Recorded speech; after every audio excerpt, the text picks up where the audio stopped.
पनि बोल्न जान्दैन, सायद भारततिरको हो भन्ने अनुमान गरिन्छ। सिभिल इन्जिनियर पनि होइन, यस्तै अब उठ्तीपुर्तीमा जाने, इधरका माल उधर गर्ने, चेलीहरूलाई बर्बाद बनाउने उसको पेसा धन्दा नै त्यही भएको बुझिन्छ।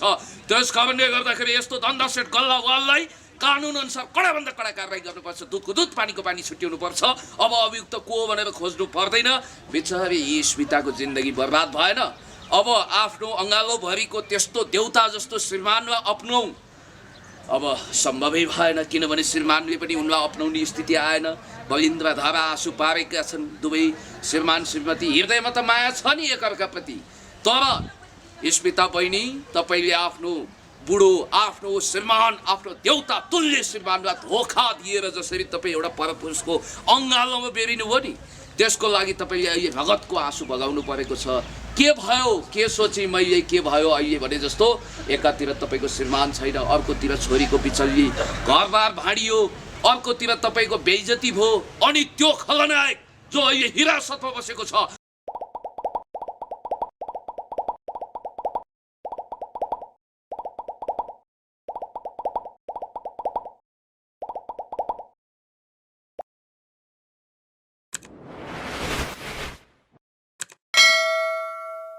दर्शकहरू नमस्कार। अहिले पछिल्लो समय एउटा घटना सनसनीपूर्ण बाहिर आएको छ र जो राहुल गुरुङ भनिएको छ, राहुल गुरुङको चाहिँ स्मिता हजुर स्मिता गुरुङसँग अहिले एउटा घर झगडाको विषयलाई लिएर नारायण यादवसँग जुन होटलमा रेड भेटेको भनेको छ। यो घटना एउटा पारिवारिक भए पनि हामीले यो पारिवारिक घटनामा हामीले बोल्नु जरुरत थिएन। यद्यपि कोही अन्यायमा पर्छ भने अन्यायको विरुद्ध आवाज उठाउनुपर्छ भन्ने हाम्रो मनसाय भएको हिसाबले र आज हामीसँग चाहिँ पुण्य गौतमको उहाँको व्यक्तिगत धारणा के चाहिँ छ त यो घटनाको विषयमा। उहाँ विभिन्न घटनामा बोलिरहनुहुन्छ र यो घटनामा चाहिँ उहाँको व्यक्तिगत धारणा के छ भनेर जान्न मात्रै खोजेको। यद्यपि हामीले कसैको पारिवारिक घटनामा हस्तक्षेप गर्न खोजेको होइन र यसले हामीले यो बोलिरहँदाखेरि उहाँलाई कसैले असर नपर्ला भन्ने हामीले सोचेका छौँ र यो विषयमा पुण्य गौतमसँग हामी छोटो उहाँको एउटा मनसाय लिन खोजिरहेका छौँ। पुण्यजी, यहाँलाई स्वागत छ।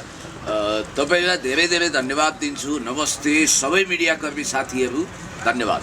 हजुर, यो हुन त अघि नै मैले भनिहालेँ बिल्कुलै पारिवारिक घटना हो। यो हामीसँग सम्बन्धित नभए पनि हामी कसै चाहिँ अन्यायमा नपरोस् भन्ने चाहन्छौँ। यही विषयमा तपाईँ पनि विभिन्न विषयमा टिका टिप्पणी र बोलिरहनु भएको कारणले तपाईँको धारणा चाहिँ के छ? अब यसलाई यदि तपाईँले एउटा सत्य घटनामा आधारित फ्यामिली ड्रामा अर्थात् सामाजिक घटना मान्नुहुन्छ भने यसको शीर्षक यसरी दिन सक्नुहुन्छ, परिवारको बर्बादी, समाजको विघटन। यसरी यो शीर्षक दिन मिल्ने खालको घटना हो। जहाँसम्म तपाईँले यो बडो कारुणिक घटनाको विषयमा मलाई बातचित गर्नको लागि बोलाउनु हो। अब यसलाई तपाईँले सोसियल फेनामेनममा हेर्नुपर्छ। हाम्रो समाजमा अहिले लेटेस्ट घटनाहरू के घटिरहेका छन्, समाज परिवार कसरी भाँडिरहेको छ, मनस्थितिहरू कसरी बदलिएका छन् र समाज हिजोभन्दा आज कसरी एकदम विकृत तरिकाले अगाडि बढिरहेको छ भन्ने कुरोको एउटा सानो दृष्टान्त हो। हजुर, यो घटनालाई तपाईँले कतिको नजिकबाट हेरिरहनु भएको छ, के बुझ्नु भएको छ? मेरो प्रश्नको आशय यो थियो। एकदम नजिकबाट हेरेको छु। मेरा एकजना पत्रकार मित्र हुनुहुन्छ देउजाजी, उहाँले राम्रो इन्भेस्टिगेसन गरेर यो घटनालाई सतहमा ल्याइदिनु भएको छ र उहाँलाई धन्यवाद दिनुपर्छ। जहाँसम्म मलाई लाग्छ यो घटना एउटा यस्तो आँखी झ्यालो, यसमा जहाँबाट तपाईँले अहिले समाजको तस्बिर चियाउन सक्नुहुन्छ कि अहिले विघटित भइरहेको मानवीय संवेदना मूल्य मान्यतालाई पनि यो फेनोमेननमा हेर्न सक्नुहुन्छ। अब यो घटनाको मुख्य पात्रको रूपमा 3 जना व्यक्तिहरू देखा परेका छन्। खलनायकको रूपमा नारायण यादव देखा परेका छन्, अनि त्यसपछि परिबन्ध र विवशमा परेकी अभिशप्त चेलीको रूपमा स्मिता आएकी छिन्, स्मिता गुरुङ, जो लामा थिइन् माइतीको थर। अनि त्यसपछि अत्यन्तै निर्दोष नायकको रूपमा आएका छन् बिचरा भाइ, एकदम innocent handsome Laure, Indian Laure होइन, त्यहाँ लडिरहेको एकजना देशभक्त नेपाली हाम्रा भाइ राहुल गुरुङ, गोर्खाका राहुल गुरुङ। र तपाईँलाई एउटा क्रममा घटनाक्रमको अलिकति सिलसिला वर्णन गर्न चाहन्छु, जुन कुरा अहिले आएको छैन, अहिलेसम्म मिडियामा आएको छैन, हिडन कुराहरू छ। जस्तो कि ती चेली कहाँकी हुन्, सबभन्दा पहिला त्यो कुरो तपाईँले हेर्नुपर्छ। त्यो चेलीको घर रहेछ, मूल घर दार्जिलिङ। अब दार्जिलिङमा हुर्किएकी नेपाली मूलकी चेली, अलि मस्त मौलाना बिन्दास, अब खुल्ला संसारमा हुर्किएकी त्यो संसारमा चाहिँ मैले बुझेसम्म एक्स्ट्रा म्यारिचुअल रिलेसनलाई त्यति धेरै आपत्तिजनक मानिँदैन। लाउरे संस्कार हो त्यसमा पनि भनेर उनी अलिकति भड्किएकी रहेछन्।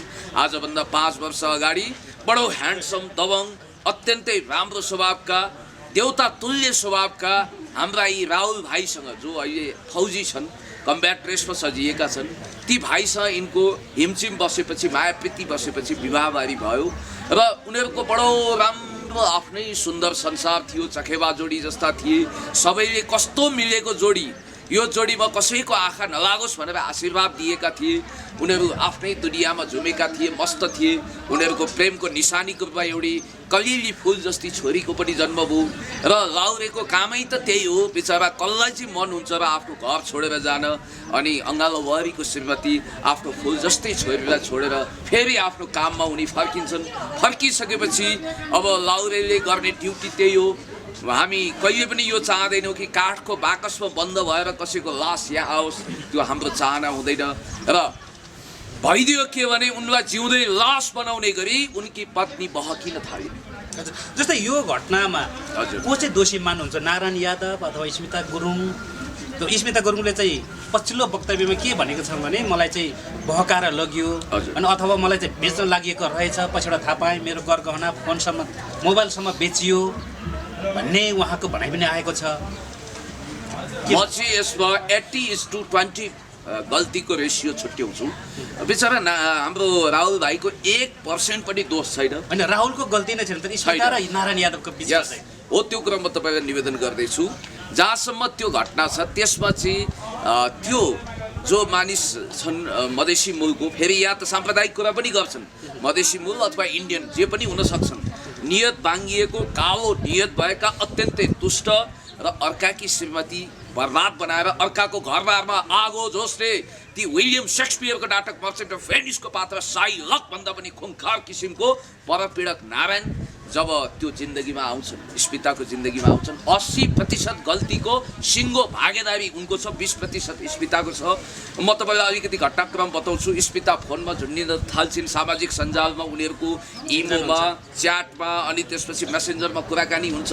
अब एक्लो छिन्, मन बहकाउनु पर्यो अनि सोझिरहेछन्, ती अलिकति सोझिरहेछन् अनि तिनलाई फकाइ फुलाइ गर्न तनाउनै जान्छ, त्यो मान्छे तनाउमा जान्छ। र यहाँ शङ्का के छ भने अब हुन त यो 21औं शताब्दीमा हामी मार्क्सवादीहरूले मोहनी मन्त्रमा विश्वास गर्दैनौँ, कतै जादु टुना मोहनी मन्त्र त होइन भनेर पनि कतिपय मान्छेले भनिरहेका छन्। र एउटी देशभक्त नेपाली चेली, नेपाललाई भारत उनको जन्मघर भए पनि त्यो दार्जिलिङ भनेको वान्स अपन अ टाइम नेपालकै भूभाग थियो। दार्जिलिङको कल्चर तपाईँलाई थाहा छ, रङ्गीन मिजाजका रङ्गिला मिजाजका मान्छे हुन्छन् अनि उनको जीवनमा बिस्तारै बिस्तारै गवारे किरो भएर त्यो खलनायक छिर्छ अनि बर्बाद पार्छ, नारायणको राम्रो दुनियाँमा आगो लगाउँछ, आगो झोस्छ के अरे हाम्रो राहुलको दुनियाँमा। र त्यसपछिको घटना त तपाईँलाई थाहा छँदैछ। उसले यहाँको भनाइको आशय चाहिँ जुन नारायण यादवले जादु टुनामुना गर्यो कि भन्ने यहाँको आशंका एकदम 100% आशंका मात्रै होइन, अरू कुरा पनि छ, त्यति मात्रै छैन। यहाँ त मानव बेचबिखन शरीर बन्धकको कुरा पनि छ सर। यसको विषयमा अनगोइङ इन्भेस्टिगेसन चलेको हुनाले यसको विषयमा हामीले धेरै भन्नु छैन। र मैले तपाईँलाई यति कुरा गरौँ कि जब उसले काठमाडौँ ल्याउँछ, कुनै होटलमा राख्छ, गौशाला स्थित होटलमा राखेर पछि होटलमा तिर्ने पैसा हुँदैन। अब मोज बस्ती गर्छ। त्यो नेपाली चेली बहकिँदै जान्छन्, उनलाई रङ्गीन सपना देखाइएको हुन्छ। पहिला म सिभिल इन्जिनियर हुँ भन्छ, मेरो कमाइ यति र उति छ भन्छ, धनी घरको मान्छे, म अविवाहित हुँ भनेर झाँसा दिन्छ अनि रङ्गीन उसको माया जालमा बल्ल पर्यो माकुरी निर्माया माकुरी जालैमा भने जस्तो उनी माकुरी जालमा फस्छिन्। यसरी फस्छिन् कि अभिमन्यु जस्तो बनिन्छन् चक्रव्यूहभित्रको। त्यसपछि हाम्रो पत्रकार मित्रलाई कता कताबाट यो कुरा सुइको हुन्छ र उहाँले राहुलजीसँग कुराकानी गर्नुहुन्छ अनि राहुल भाइ नै भन्छु, ह्यान्डसम हुनुहुन्छ, दबङ हुनुहुन्छ र देशभक्त व्यक्ति पनि हुनुहुन्छ। उहाँ हस्याङ फस्याङ गरेर आउनुहुन्छ। उहाँ कति सोझो, कति निर्दोष, कति इनोसेन्ट, आहा गौ प्राणी भन्न मिल्छ उहाँलाई। कुनै तातोपन पनि छैन, एग्रेसिभ पनि हुनुहुन्न, बदलाको भावना पनि छैन। एकदम मलाई त कस्तो लाग्यो भने द क्वाइट फोर्स दोनको मिखाइल सोलोखोभ जो विश्व प्रसिद्ध नोबेल पुरस्कार विजेता हुन्, उनको एउटा निर्दोष पात्र जस्तो उनको अनुहारमा मैले त्यो स्निग्धता, छ्याङ्ग आकाश उग्रिए जस्तै शुभ्र शान्त देखेँ। अनि उनी कति दयालु र क्षमाशील छन् भन्ने कुरोको प्रमाण तपाईँले यहाँ पनि देख्नुहुन्छ कि आफ्नी त्यस्ती पत्नीलाई कतिपयले हिंसा गरेका छन्, काटेका छन्, मारेका छन्, तर उनले सात खत माफी दिन्छन् र अब मिडियामा बवाल भाइरल भएको हुनाले आफ्नो पतिलाई वरण गर्न सक्दैनन्, तर उनले फेरि अग्नि परीक्षामा खारेर सीताजी जस्तो बनाएर भित्राउने जस्तो पनि कुरो कता कता सुन्नमा आएको थियो। यसलाई चाहिँ तपाईँले कसरी लिनुहुन्छ? उहाँले भन्नुभएको छ छोरीको लागि भए पनि आएर बसिदिँदा हुन्छ, म नभएको बेला आएर बसिदिनु, म नभएको बेला नबस्दा पनि हुन्छ भनेर चाहिँ राहुलले भनिएको छ। यो चाहिँ अलिकति टिका टिप्पणी पनि गरेका छन् कमेन्टहरूमा, होइन? यसलाई चाहिँ तपाईँले कसरी लिनुहुन्छ? त्यो उनको महानता हो, त्यो हृदय विशाल छ उनको। राहुलको हृदय समुद्र प्रशान्त आन्ध्र महासागर जतिकै विशाल छ र उनको तर अन्तिममा दुवैजना मिल्ने मनासायमा पुगेका हुन्छन्, तर समाजको डरले, होइन, अरूले चाहिँ कुरा काट्ने डरले मिल्न सक्दैनौँ पनि भन्ने उहाँहरूको भनाइ छ। भनेपछि यहाँ चाहिँ समाज पनि अलिकति उहाँहरूको मिलनको लागि चाहिँ बाधक देखियो। यस्तो लाग्छ कि वर्षौँ अगाडि एउटा गीत लेखिएको थियो र गाइएको थियो, हामी नदीका दुई किनारा हाम्रो सङ्गम असम्भव छ भने जस्तै अहिलेको लागि उहाँहरूको मिलन नदीको दुई किनारा जस्तै असम्भव प्राय भयो र उहाँहरू छुट्टाबिन्दी हुनुभयो। बहिनी तर यदि समाजले मानिदियो भने त उहाँहरू त मिल्न सक्ने रहेछन्। होइन, यस्तो अब उहाँ महान हुनुहुन्छ राहुल भाइ। अब अहिले ती बहिनी पनि सदाको लागि टाटा बाई बाई गरी भनेर इन्डिया गएकी छिन्। उनीहरूको प्रेमको निशानी छोरी छिन् नि त, कति सुन्दर बिचारी। तिनको के दोष थियो र उनकी आमाले बाटो बिराइन्, बुद्धि बहकाइन्। त्यो नारायण भन्ने एउटा खलनायकले थमिरा जस्तो भएर उनीहरूको जिन्दगीमा डडेलो लगाएको छ। बिचरा उनको त केही दोष छैन त्यो राहुल भाइको। राहुल भाइ आउनुभयो छोरीको लागि भने पनि कहिले काहीँ आइदिए हुन्छ, के गरे हुन्छ। अलिकति जनजाति मूलको देशभक्त व्यक्तित्व हुनुहुन्छ उहाँ र मलाई जहाँसम्म लाग्छ एक हिसाबले बिटुलिएकी फोहोरी भएकी आफ्नै श्रीमतीलाई अब फेरि श्रीमतीको रूपमा यत्रो संसारभरि बसेका नेपाली भाषीले त जानकारी पाए, सबैलाई थाहा छ यो घटनाको विषयमा।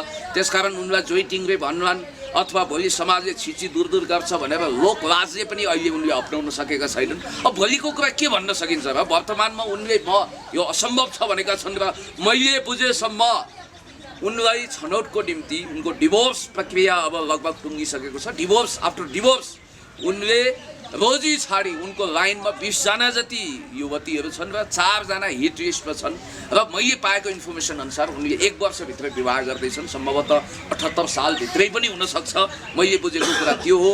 त्यसकारण हामी योभन्दा अगाडि सन्तोषको प्रकरण हामीले हेरेका थियौँ, चितवनसम्म पुगेका थियौँ, भाइरल भएको थियो। अहिले देशले पछिल्लो समयमा सबैभन्दा बढी चासोका साथ हेरेको अध्ययन गरेको विषय भनेको यही हो। यसले सबै विषयवस्तुलाई छायामा पारिदिसक्यो र म भन्न चाहन्छु खबरदार, आज त्यो मानिस होटलबाट अपरेसन गरिसकेपछि सिधै हिरासतमा गएर ऊ चौकीको हावा खाइरहेको छ, हिरासतको हावा खाइरहेको छ। र यहाँ त केसम्म बुझिन्छ भने तिनी महिलाले पनि भनेकी छिन्, बिचरा स्मिताले, मलाई त बेच्न लान लागेको रहेछ क्यारे, के उनलाई शरीर बन्धक बनाएर ताल्सा पनि बोल्न जान्दैन, सायद भारततिर गयो भन्ने अनुमान गरिन्छ। सिभिल इन्जिनियर पनि होइन, यस्तै अब उठ्तीपुर्तीमा जाने, इधरका माल उधर गर्ने, चेलीहरूलाई बर्बाद बनाउने उसको पेसा धन्दा नै त्यही भएको बुझिन्छ। त्यस कारणले गर्दाखेरि यस्तो धन्दा सेट गल्ला वाललाई कानुन अनुसार कडाभन्दा कडा कारवाही गर्नुपर्छ। दुधको दुध पानीको पानी छुट्याउनु पर्छ। अब अभियुक्त को भनेर खोज्नु पर्दैन। बिचारी यी स्मिताको जिन्दगी बर्बाद भएन। अब आफ्नो अँगालोभरिको त्यस्तो देउता जस्तो श्रीमानलाई अपनाऊ अब सम्भवै भएन, किनभने श्रीमानले पनि उनलाई अपनाउने स्थिति आएन।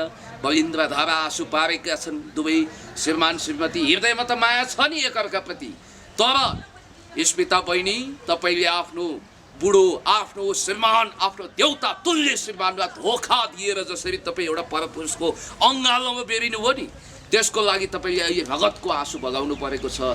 के भयो, के सोचेँ मैले, के भयो अहिले भने जस्तो एकातिर तपाईँको श्रीमान छैन, अर्कोतिर छोरीको बिचल्ली, घरबार भाँडियो, अर्कोतिर तपाईँको बेइज्जती भयो। अनि त्यो खलनायक जो अहिले हिरासतमा बसेको छ आफ्नो सजाय भोग्नको निम्ति, त्यसमा कडाभन्दा कडा कारवाही गर्नुपर्छ। चेलीबेटी बेचबिखन पनि ह्युमन ट्राफिकिङको कुरा पनि हुनसक्छ। यसमा कसैले पनि माफी दिनु हुँदैन, राजनीतिकरण गर्नु हुँदैन यो मुद्दालाई। निर्दोष फस्नु हुँदैन, दोषीले सजाय पाउनुपर्छ। स्मिताको त कुरो स्पष्ट छ। पन्नेजी, हामी कार्यक्रमको बिल्कुल अन्तिम आइसकेका छौँ। यो त एउटा प्रतिनिधि पात्र मात्रै भयो। घटना, यस्ता घटनाहरू धेरै घट्छन् समाजमा, बाहिर नआएका मात्रै हुन् होइन।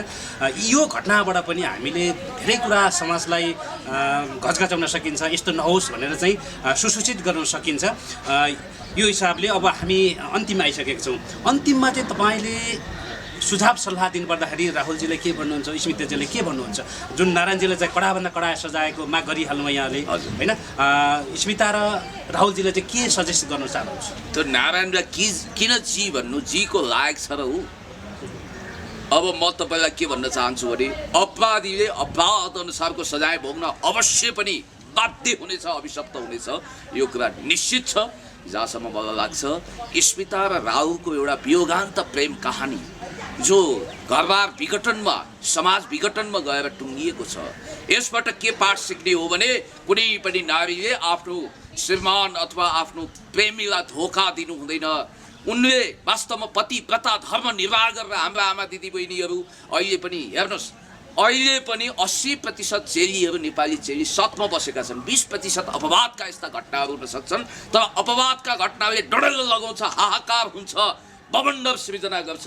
तर 80% हाम्रा दिदीबहिनी आमाहरू एकदम आफ्नो पतिव्रता धर्ममा बसेका छन् र पतिव्रता धर्ममा बसेका नारीहरूको श्रीमानले पनि एक नारी ब्रह्मचारी टाइपले पत्नी भक्त हुनु, बाहिर खेलोमेलो नगर्नु, आफ्नो पतिलाई धोकामा राख्ने, थाङ्नामा सुताउने काम नगर्नु, पत्नी भक्त पति र पतिभक्त पत्नीको बिचको मिलन भनेको आहा त्यो मलेवा जोडी, त्यो चखेवा जोडी, सानो सुन्दर संसार कति रमाइलो हुन्छ।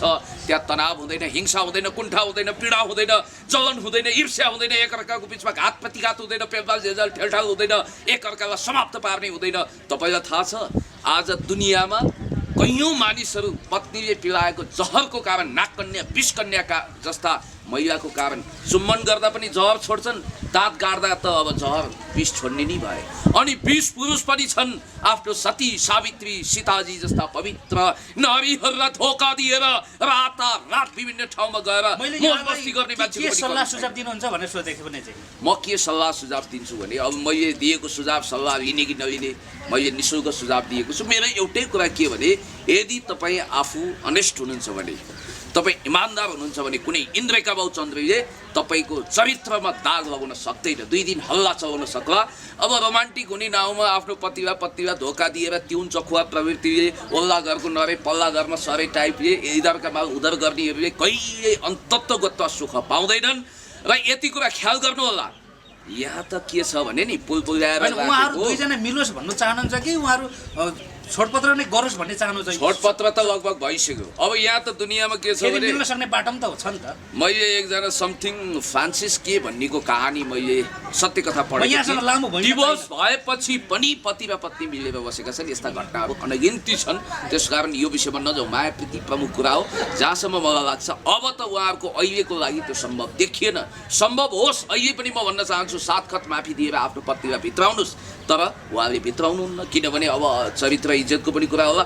जहाँसम्म मलाई लाग्छ यो घटनाको कारण एउटा कुरा चाहिँ तपाईँ ख्याल गर्नुहोस्, अब मिडियामा यसरी आइसकेपछि धेरै मानिसहरूले मति भ्रष्ट हुन, चरित्र भ्रष्ट गर्नको लागि, अर्काको ओछ्यान तताउन र अर्काकी पत्नी ताकेर अर्काको घर भान्नको लागि जो उद्धत भएका छन् यी खलनायकहरू, यी गम्भीर हिसाबले धमिरा भन्दा पनि खतरनाक सुलसुलेहरू, यस्ता धन्दा सेठहरू अर्काकै सम्पत्ति कब्जा गर्ने, अर्काको सम्पत्तिमा मोज मस्ती गर्ने, अर्काको जिन्दगी बर्बाद पार्ने यी पापिष्टहरू यदि नर्कको अस्तित्व छ भने 3-4 जुनी त रौरव नर्कमै खस्छन्। त्यस कारणले गर्दाखेरि यी पापिष्टहरूलाई कडाभन्दा कडा सजाय दिनुपर्छ।